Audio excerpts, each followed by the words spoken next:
చెప్పండి బ్రదర్, ఇక్కడికి ఎందుకు వచ్చారు మీరు? మోడీ గారి కోసం వచ్చాము ఇక్కడ. ఎక్కడి నుంచి వచ్చారు మీరు? మేము నల్గొండ జిల్లా కట్టంగూరు మండలం ఈలూరు గ్రామం నుంచి వచ్చాము. ఎందుకు మోడీ అంటే ఎందుకు అభిమానం? మోడీని ఎందుకు ఇష్టపడతారు? మన దేశం కోసం మంచి చేస్తుంది మోడీ గారు ఒక్కరైనా. అందుకోసం మోడీ కోసం ఎంత దూరమైన పోతాం, ఏం చేయడానికైనా సిద్ధం. మంచి అంటే ఏ రకంగా మంచి చేస్తున్నాడు దేశం కోసం నరేంద్ర మోడీ? ప్రతి విధంగా విద్యా రంగంలో అయినా, వైద్య రంగంలో అయినా, ఉద్యోగాల పరంగా అయినా ఏ విధంగా అయినా మోడీ గారు మనకు మంచి చేస్తున్నారు.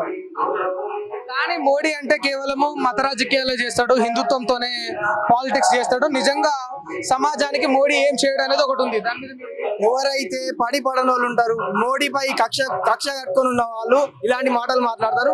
అది 100% అవాస్తవం. మీరు ఎప్పటి నుంచి భారతీయ జనతా పార్టీలో పనిచేస్తున్నారు? మాకు ఊహ తెలిసినప్పటి నుంచి భారతీయ జనతా పార్టీ కోసం పనిచేస్తున్నాం. ఇప్పుడైనా కాదు, ఎప్పటికైనా భారతీయ జనతా పార్టీలోనే ఉంటాం. భారతీయ జనతా పార్టీ కోసమే పనిచేస్తాం. ఎందుకు అంత పిచ్చి? ఎందుకు అంత ఇష్టం? ఎందుకు?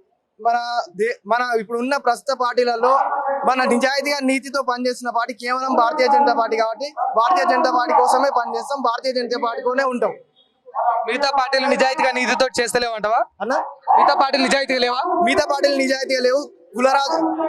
కుటుంబ రాజకీయాలు చేస్తున్నాయి, కుల రాజకీయాలు చేస్తున్నాయి. కేవలం భారతీయ జనతా పార్టీలో మాత్రమే అటువంటివి ఏం లేకుండా నడుస్తుంది. ఫైనల్ ఒక విషయం చెప్పు, ఇప్పుడు నరేంద్ర మోడీ తెలంగాణకు వస్తున్నాడు కదా, మరి అంటే భవిష్యత్తులో ఇంపాక్ట్ ఏమైనా ఉంటుందా బీజేపీ పరంగా? 100% ఇంపాక్ట్ ఉంటుంది. వచ్చే ఎలక్షన్ లో కూడా బీజేపీని ఖచ్చితంగా విజయం సాధిస్తుందని సందర్భంగా తెలియజేస్తాను. Thank you. ఓకేనా, థ్యాంక్ యూ. చెప్పండి, అసలు ఇక్కడికి రావడానికి మెయిన్ పర్పస్ మోడీని చూడడానికి? आज यस हम मोदी जी को देखने के लिए आए हैं। आज उन्होंने देश के लिए बहुत अच्छा काम किया है।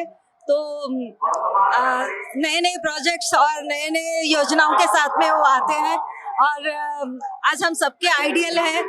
इसीलिए हमें बहुत अच्छा लग रहा है कि हमारे प्रदेश तेलंगाना प्रदेश और हैदराबाद शहर में वो आए हैं। तो हमारे लिए बहुत गर्व की बात है। तो हम मोदी जी को देख के बहुत खुश होना चाहते हैं। जय भारत, जय श्री राम, जय श्री राम, जय श्री राम।